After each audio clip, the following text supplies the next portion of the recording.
Avant de commencer, je vous invite à faire une pause pour un moment de connexion. En recevant ce message, prenez une seconde pour commenter ci-dessous en partageant votre nom et d'où vous nous rejoignez dans le monde. Peut-être une ville vibrante, une campagne paisible ou un village côtier. Ce simple geste tisse une tapisserie de foi, nous rappelant comment la prière unit les cœurs à travers les continents, les cultures et les générations dans une quête commune de la présence de Dieu. Frères et sœurs, avez-vous déjà mis tout votre cœur dans une prière pour ensuite vous relever avec l'impression persistante que vos mots se sont évanouis dans le vide?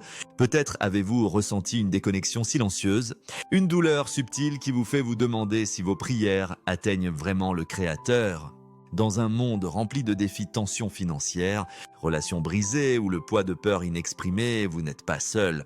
D'innombrables âmes, des centres urbains animés aux villages tranquilles, se posant que la question « Est-ce que je prie comme Dieu le veut ?» Sa sainteté, le pape Léon le Corsier, un pasteur d'une profonde sagesse spirituelle, offre une réponse éclatante.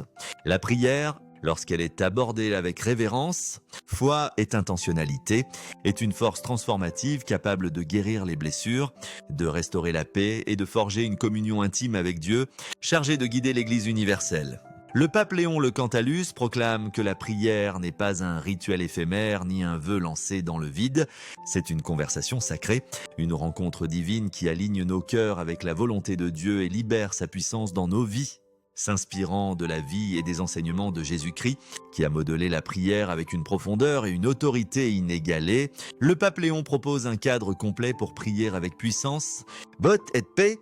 Ces enseignements abordent que les pièges courants qui entravent nos prières, se précipiter dans des demandes, nourrir le ressentiment ou douter de la réponse de Dieu et offrent un chemin clair et pratique pour transformer notre vie de prière, que vous soyez un parent jonglant entre travail et famille, un étudiant confronté à l'incertitude ou un retraité en quête de sens plus profond, ces principes résonnent dans toutes les sphères de la vie. Offrant espoir et renouveau, êtes-vous prêts à répondre à l'appel du pape Léon pour faire de la prière la pierre angulaire de votre foi, une source de force, de clarté et de percée? Si sa sagesse touche votre cœur, envisagez de partager votre engagement. Guide-moi plus profondément dans la prière, pape Léon. Embarquons maintenant dans ce voyage. Un appel vibrant à déverrouiller le plein potentiel de la prière et à transformer votre vie à travers la communion avec le Créateur. Plongeons au cœur des enseignements du pape Léon IV. Une feuille de route pour faire de vos prières non pas de simples mots, mais un lien vital avec la présence de Dieu. Ce ne sont pas de simples étapes à suivre, ce sont des invitations à transformer la manière dont vous vous connectez avec le Créateur, enracinés dans les Écritures et la sagesse intemporelle de la foi. La prière, lorsqu'elle est abordée avec intention, devient un dialogue sacré qui change votre perspective, renforce votre esprit et vous rapproche du cœur de Dieu.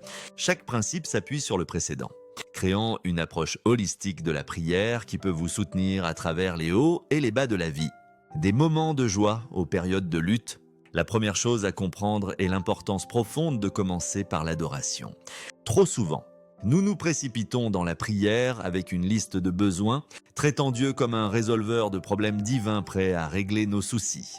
Mais Jésus donne un ton différent dans Matthieu 6, 9, en ouvrant le Notre Père avec « Notre Père qui es aux cieux, que ton nom soit sanctifié ».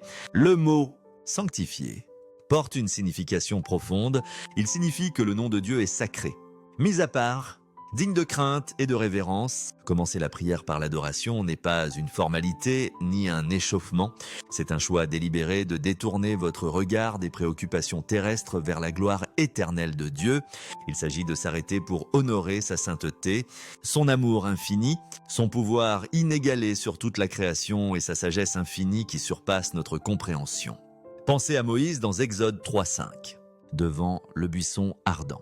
Lorsque Dieu ordonne « ôte tes sandales », car le lieu où tu te tiens est une terre sainte, il ne s'agissait pas de la poussière sous les pieds de Moïse, mais de reconnaître la sainteté de la présence de Dieu. Lorsque vous commencez votre prière avec des mots comme « Dieu, tu es saint, mon Créateur, mon Père, mon pourvoyeur », je t'adore pour ce que tu es. Vous créez une atmosphère spirituelle où la présence de Dieu est magnifiée.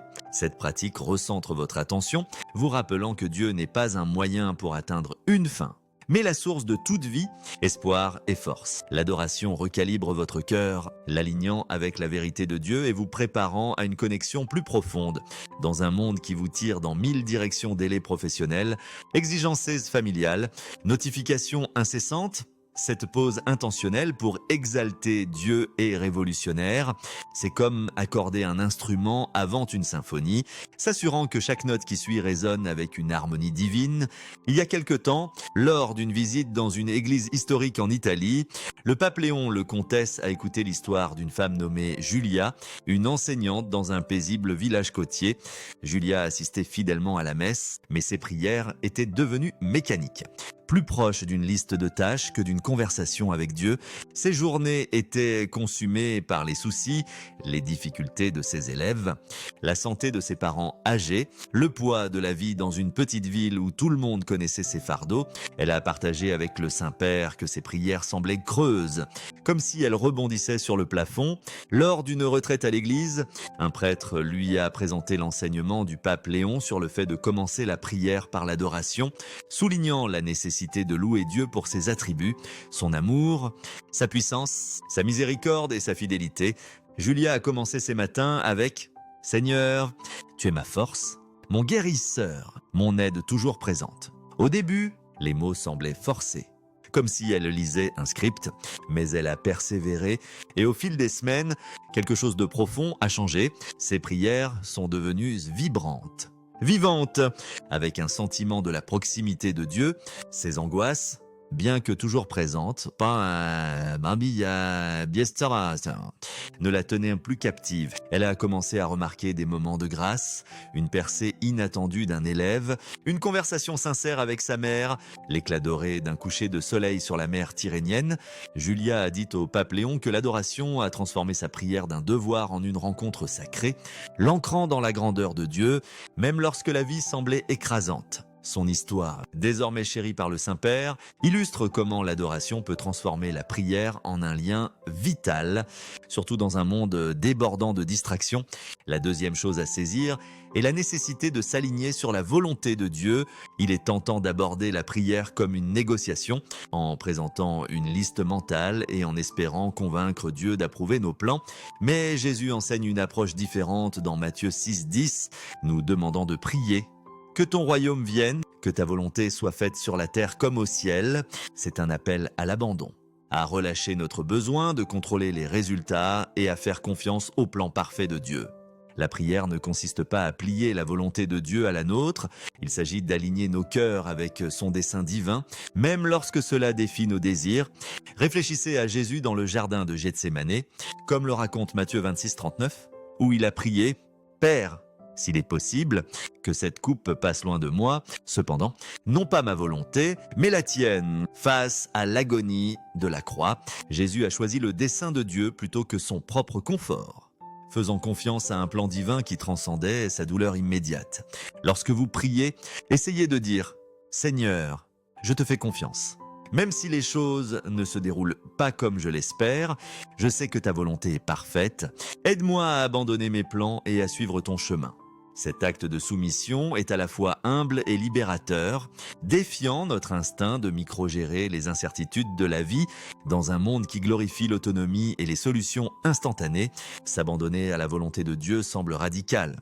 Que vous soyez à un carrefour professionnel, confronté à un diagnostic médical ou en train de naviguer une relation fracturée, cette prière invite la guidance de Dieu, apportant la paix au milieu de l'inconnu. Il ne s'agit pas de renoncer, mais de croire que la sagesse de Dieu surpasse la vôtre, que ses plans sont tissés d'amour et de dessein.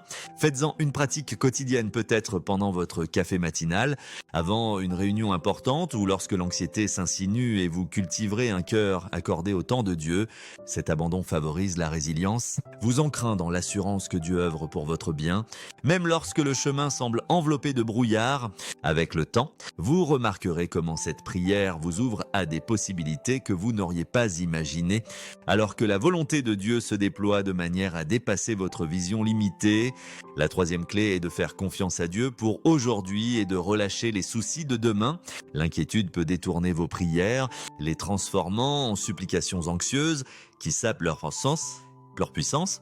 Jésus offre une meilleure voie dans Matthieu 6, 11, nous enseignant à prier « Donne-nous aujourd'hui notre pain de ce jour ». Cette pétition vous appelle à vous concentrer sur les besoins d'aujourd'hui en faisant confiance à Dieu comme votre pourvoyeur sans vous laisser consumer par ce qui vous attend. C'est un appel à vivre dans le présent, à s'appuyer sur la provision de Dieu pour ce moment sans sombrer dans les « et si ?» Les Israélites dans le désert. Comme décrit dans Exode 16, ont appris cette leçon lorsque Dieu a fourni la manne quotidiennement. Ils ne pouvaient recueillir que de quoi suffire pour un jour. Amasser entraînait la pourriture, leur apprenant à dépendre de la fidélité de Dieu moment après moment.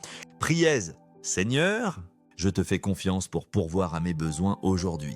Aide-moi à relâcher mes peurs pour demain et à me reposer dans ta fidélité. Cette dépendance quotidienne construit une foi à la fois pratique et profonde, vous ancrant dans le soin présent de Dieu. Dans une société obsédée par la planification à long terme, la sécurité financière et les pires scénarios. Se concentrer sur aujourd'hui ressemble à une rébellion contre la peur, les pressions financières, les préoccupations de santé ou les incertitudes mondiales peuvent dominer vos pensées. Mais cette prière redirige votre attention vers la fidélité de Dieu en ce moment même. C'est une discipline qui favorise la paix, vous rappelant que Dieu est votre pourvoyeur, fidèle en toute saison. Que vous soyez dans une période d'abondance ou de pénurie, intégrez cela à votre routine matinale, peut-être en sirotant votre thé ou en marchant vers le travail, et cela devient un rythme de confiance. Chaque jour devient une occasion de témoigner du soin de Dieu, de la petite provision d'un mot gentil à la plus grande provision de force pour un défi difficile. Avec le temps, cette pratique renforce votre foi, vous apprenant à vivre pleinement dans le présent tout en confiant l'avenir à Dieu. Le quatrième principe est d'embrasser le pardon, car le ressentiment est une barrière silencieuse qui perturbe votre communion avec Dieu. Jésus insiste sur cela avec une urgence pastorale dans Matthieu 6, 12, nous enseignant à prier « Pardonne-nous nos dettes, comme nous pardonnons aussi à nos débiteurs » et le renforce dans les versets 14, 15. Si vous pardonnez aux hommes leurs fautes, votre Père Céleste vous pardonnera aussi. Mais si vous ne pardonnez pas aux hommes, votre Père ne pardonnera pas non plus vos fautes. C'est une vérité sobre. Le pardon n'est pas optionnel, mais essentiel pour maintenir une connexion claire avec Dieu. La parabole du serviteur impitoyable dans Matthieu 18, 23, 35 illustre cela. Un serviteur, pardonné d'une dette massive, a refusé de pardonner une plus petite, provoquant le reproche de son maître. Le ressentiment vous enchaîne à l'amertume, bloquant le flux de la grâce de Dieu dans votre vie. Lorsque vous priez, demandez « Seigneur, je libère cette personne vers toi, guéris mon cœur et aide-moi à marcher dans ta grâce ». Cet acte restaure l'harmonie spirituelle, invitant la guérison dans votre âme. Dans un monde où les griefs, trahisons personnelles, conflits professionnels ou divisions sociétales peuvent fester comme des blessures, le pardon est un choix radical et contre-culturel. Cela ne signifie pas excuser le mal ou prétendre qu'il n'a pas fait mal. Cela signifie choisir de relâcher le fardeau du ressentiment en faisant confiance à Dieu pour gérer la justice. Cette pratique est particulièrement vitale dans les moments de douleur profonde où garder rancune semble justifié mais finit par éroder votre paix. Examinez régulièrement votre cœur, peut-être pendant la prière du soir, pour tout ressentiment qui doit être libéré. Imaginez-vous remettre cette douleur à Dieu, laissant sa grâce vous envelopper. Cette discipline ouvre la porte à la miséricorde de Dieu, transformant votre cœur et faisant de vos prières un canal de guérison et de restauration. Avec le temps, le pardon devient une habitude, vous libérant pour vivre avec un esprit plus léger et une connexion plus profonde avec l'amour de Dieu. La cinquième chose à savoir est l'importance de chercher la protection de Dieu dans les épreuves de la vie. Jésus enseigne dans Matthieu 6, 13 de prier « Et ne nous soumets pas à la tentation, mais délivre-nous du mal ». Cette pétition reconnaît votre vulnérabilité à la tentation qu'il s'agisse de l'attrait du désespoir, de l'impulsion de répondre par la colère ou du glissement subtil hors du chemin de Dieu. Vous n'êtes pas assez fort pour affronter cela seul. Et Dieu ne s'attend pas à ce que vous le fassiez. Cette prière est une humble supplication pour sa force afin de surmonter les défis. L'histoire de Joseph dans Genèse 39 illustre cela magnifiquement. Face à la tentation de la femme de Potiphar, il a fui, faisant confiance à Dieu pour protéger son intégrité. Priez, Seigneur, je ne suis pas assez fort seul, Aide-moi à rester sur ton chemin et protège-moi du mal. Cette prière est une bouée de sauvetage lorsque vous naviguez dans les pressions quotidiennes des dilemmes éthiques, au travail, aux luttes personnelles, avec le doute ou la frustration dans un monde où les défis testent votre résolution. Que ce soit le stress d'un travail exigeant, le poids des attentes sociétales ou la bataille intérieure contre les pensées négatives, cette prière vous aligne avec la force de Dieu. C'est un rappel que vous ne faites pas face aux batailles de la vie seule. Dieu est votre bouclier, vous guidant à travers la tempête. Intégrez cette pétition dans vos prières quotidiennes, surtout avant des situations qui semblent intimidantes, une conversation difficile, une décision cruciale ou un moment de faiblesse. Cette pratique fortifie vos défenses spirituelles, transformant les défis en opportunités de croissance et de foi plus profonde. C'est une déclaration de dépendance envers Dieu, faisant confiance à ce qu'aucune tentation n'est trop grande lorsque vous vous appuyez sur sa puissance. La 6e clé est de prier en privé pour cultiver une intimité avec Dieu dans un monde obsédé par la visibilité où les réseaux sociaux et les personas publics dominent. Jésus vous appelle à la solitude dans Matthieu 6,6. Quand tu pries, entre dans ta chambre, ferme la porte et prie ton Père qui est là dans le secret, et ton Père qui voit dans le secret te le rendra. La prière vise à construire une relation personnelle et sans filtre avec Dieu, pas à performer pour un public. La dévotion de Daniel dans Daniel 6,10 inspire cela. Malgré les lois interdisant la prière, il priait en privé 3 fois par jour, cherchant Dieu seul. Trouvez un espace tranquille, une chambre, un banc dans un parc, un coin de votre maison et priez « Seigneur, je suis ici pour passer du temps avec toi, parle à mon cœur ». Dans une culture où la foi peut devenir un spectacle public, cet appel à l'intimité est vital. La prière privée favorise l'authenticité, vous permettant d'être vulnérable avec Dieu, de partager vos peurs, espoirs et doutes sans prétention. C'est dans ces moments calmes que vous ressentez la présence de Dieu le plus profondément, où sa voix devient plus claire. Réservez un temps quotidien pour cela, même si ce n'est que 10 minutes, avant le début de la journée ou après que les enfants soient endormis. Cette discipline transforme la prière en un sanctuaire, un espace sacré où Dieu vous rencontre. Rafraîchit votre âme et renforce votre foi. C'est un contrepoids au bruit de la vie moderne, offrant une quiétude qui renouvelle votre esprit et approfondit votre connexion avec le Créateur. Le 7e principe est de prier avec sincérité, en parlant directement du cœur. Beaucoup s'inquiètent de formuler des prières parfaites, comme si Dieu exigeait de l'éloquence ou un script peaufiné, mais Jésus dissipe ce mythe dans Matthieu 6,7, en priante. Ne multipliez pas de vaines paroles, bidiots, comme les païens, qui s'imaginent qu'à force de paroles, ils seront exaucés. Dieu valorise votre cœur honnête plus que les mots fleuris. La prière d'Anne dans 1 Samuel 1,10-13 est un exemple puissant. Sa supplication silencieuse et sincère pour un enfant a touché Dieu, malgré l'absence de mots prononcés. Priez, Seigneur, je lutte et je n'ai pas les mots. S'il te plaît, aidez-moi. Dans un monde qui valorise les présentations soignées et les images soigneusement construites, cette authenticité est libératrice. La prière sincère est comme une conversation avec un ami de confiance crue, réelle et ouverte. Il s'agit d'apporter votre vrai moi à Dieu, que vous soyez joyeux, brisé ou quelque part entre les deux. Abordez la prière avec vulnérabilité, en faisant confiance à ce que Dieu entend votre cœur, même lorsque vos mots trébuchent. Cette pratique tranche avec la pression de performer, faisant de chaque prière honnête un pas vers une communion plus profonde avec Dieu. C'est un rappel que la prière est accessible à tous, peu importe votre origine ou votre vocabulaire, car Dieu écoute votre cœur, pas votre rhétorique. La 8e chose à retenir est de prier avec foi, en faisant confiance à ce que Dieu vous entend. Le doute peut s'insinuer, murmurant que vos prières sont trop petites ou que Dieu est trop occupé pour s'en soucier. Mais Jésus encourage la confiance dans Matthieu 21-22. Tout ce que vous demanderez avec foi par la prière, vous le recevrez. La foi est le fondement de la prière, l'assurance que Dieu écoute et répond, même lorsque les réponses sont retardées ou différentes de ce que vous attendez. La femme atteinte d'une perte de sang dans Matthieu 9-20-22 a cru que toucher le vêtement de Jésus la guérirait, et Jésus a dit « Ta foi t'a sauvé ?» Priez, Seigneur, je crois que tu m'entends et que tu œuvres dans ma vie. Cette foi est une bouée de sauvetage face à l'incertitude, perte d'emploi, crise de santé.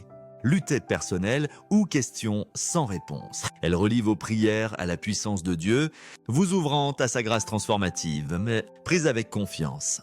Même lorsque les réponses semblent lointaines, en faisant confiance à ce que Dieu œuvre en coulisses, cette pratique renforce votre foi, faisant de la prière une source d'espoir et d'assurance dans un monde rempli d'incertitudes. C'est un acte audacieux de confiance. Croyant que l'amour et la puissance de Dieu sont plus grands que vos circonstances et qu'il tisse une histoire de rédemption à travers chaque prière que vous offrez. La 9e clé est de garder la prière simple, en faisant confiance à la connaissance infinie de Dieu. Certains pensent que les prières doivent être élaborées, remplies de longues explications ou de fioritures poétiques. Mais Jésus enseigne autrement dans Matthieu 6,8. Votre Père sait de quoi vous avez besoin avant que vous le lui demandiez. Dieu comprend votre cœur sans besoin de longues dissertations. Bartimée dans Marc 10, 46, 52 a simplement dit « Rabbi, je veux voir » et Jésus l'a guéri. Priez. Seigneur, merci pour aujourd'hui, guide-moi à travers mes défis.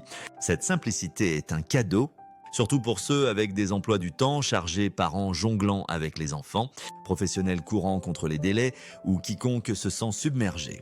Les prières simples, enracinées dans la confiance, sont puissantes car Dieu valorise votre cœur plus que le nombre de mots. Adoptez cette approche et la prière devient une partie naturelle de la vie. Tissez dans votre journée comme une conversation tranquille. Dites une prière rapide en conduisant, en faisant la vaisselle ou en attendant dans une file. Cette pratique rend la prière accessible à tous, indépendamment du temps ou des circonstances, vous rappelant que Dieu est proche, prêt à entendre même vos murmures les plus brefs. Le 10e principe est de pratiquer la gratitude en se concentrant sur la bonté de Dieu. 1 Thessaloniciens 5,5 dit « Rendez grâce en toutes choses, car c'est à votre égard la volonté de Dieu en Jésus-Christ. La gratitude détourne votre attention de ce qui manque vers ce que Dieu a déjà pourvu. » Favorisant l'espoir et la joie. Lorsque Jésus a nourri les 5000 dans Matthieu 14, 19, il a rendu grâce avant le miracle, préparant le terrain pour l'abondance. Priez, Seigneur, merci pour ta fidélité et la paix que tu m'as donnée. Dans un monde où l'insatisfaction et la comparaison sont omniprésentes, la gratitude vous réoriente vers la provision de Dieu, que ce soit la chaleur d'un repas, l'amour d'un ami ou la force d'affronter un autre jour. Cela ouvre votre cœur à plus de bénédictions, transformant votre perspective de la pénurie à l'abondance. Intégrez la gratitude dans chaque prière, même dans les épreuves, en nommant une chose pour laquelle vous êtes reconnaissant, un lever de soleil, un geste gentil, un moment de repos. Cette discipline fait de la prière une source de contentement et d'espoir. Contraint une culture qui court toujours après plus. Avec le temps, la gratitude devient une lentille à travers laquelle vous voyez la vie, révélant la main de Dieu dans les moments grands et petits.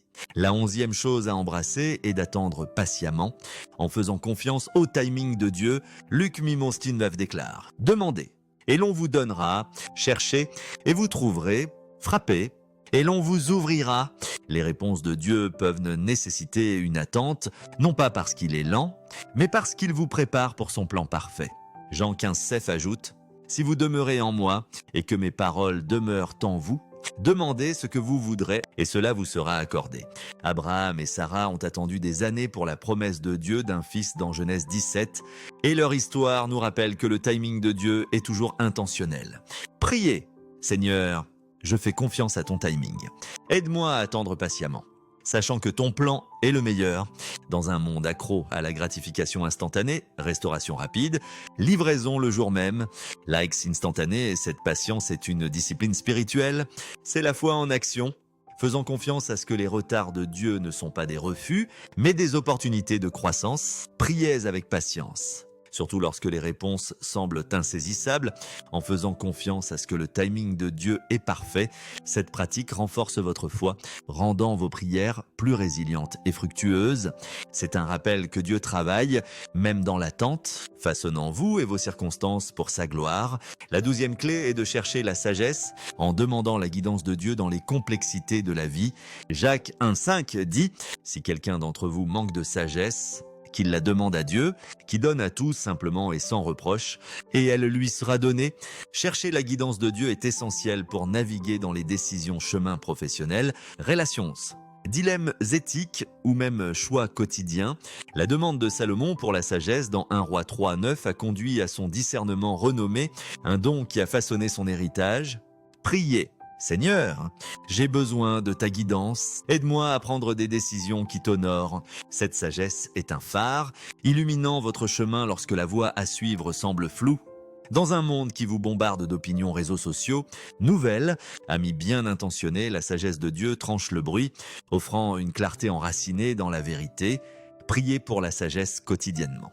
Surtout avant de grandes décisions ou dans des moments de confusion. Cette pratique assure que vos choix reflètent l'amour et le dessein de Dieu, vous aidant à naviguer dans le labyrinthe de la vie avec confiance. C'est une reconnaissance humble que vous n'avez pas toutes les réponses, mais Dieu, oui, et il est désireux de vous guider lorsque vous le demandez. Le 13e et dernier principe est de prier avec les Écritures en alignant vos prières avec les promesses de Dieu. Jésus dit dans Matthieu 4,4 « L'homme ne vivra pas de pain seulement, mais de toute parole qui sort de la bouche de Dieu. Les Écritures infusent vos prières avec la vérité de Dieu, les transformant en déclaration de foi. » Dans Matthieu 26,39, Jésus a prié « Non pas ce que je veux, mais ce que tu veux. » S'alignant avec le plan de Dieu, vous pouvez faire de même. « Seigneur, tu dis que tu pourvoiras à tous mes besoins selon tes richesses en gloire. » Philippiens 4,19. Je fais confiance à ta provision.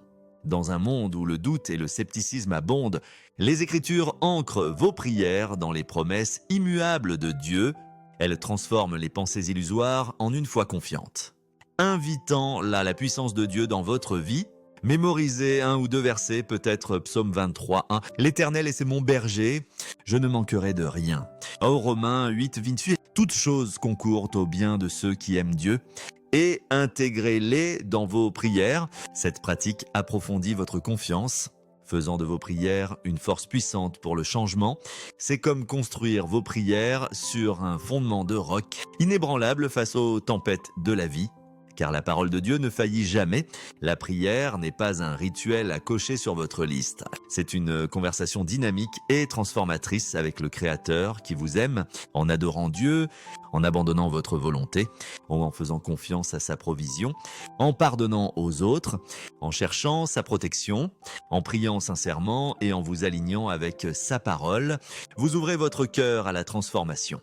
Imaginez une vie où la prière apporte la force pour affronter n'importe quel défi, l'espoir pour endurer n'importe quelle épreuve et des percées qui défient les attentes. Que vous priez dans un gratte-ciel à Shanghai, un cottage dans les Cotswolds ou un village côtier en Sicile. Ces principes, enracinés dans les enseignements de Jésus-Christ et illuminés par la sagesse du pape Léon le Courtenay, vous invitent à faire de la prière la pierre angulaire de votre foi, une source de paix, de puissance et de dessein. Père Céleste, merci pour le don de la prière, qui nous permet de nous approcher de toi comme tes enfants. Nous t'adorons, Saint-Être miséricordieux, pour ta grandeur infinie. Aligne nos cœurs avec ta volonté, en faisant confiance à tes plans parfaits. Pourvois à nos besoins aujourd'hui et aide-nous à relâcher les soucis de demain. Accorde-nous la grâce de pardonner, nous libérant de l'amertume. Protège-nous de la tentation en nous guidant à travers les épreuves. Apprends-nous à prier avec sincérité. En croyant que tu nous entends, accorde-nous la sagesse pour t'honorer et laisse ta parole façonner nos prières. Nous faisons confiance à ton timing, attendant tes réponses avec foi. Merci pour ton amour et ta grâce.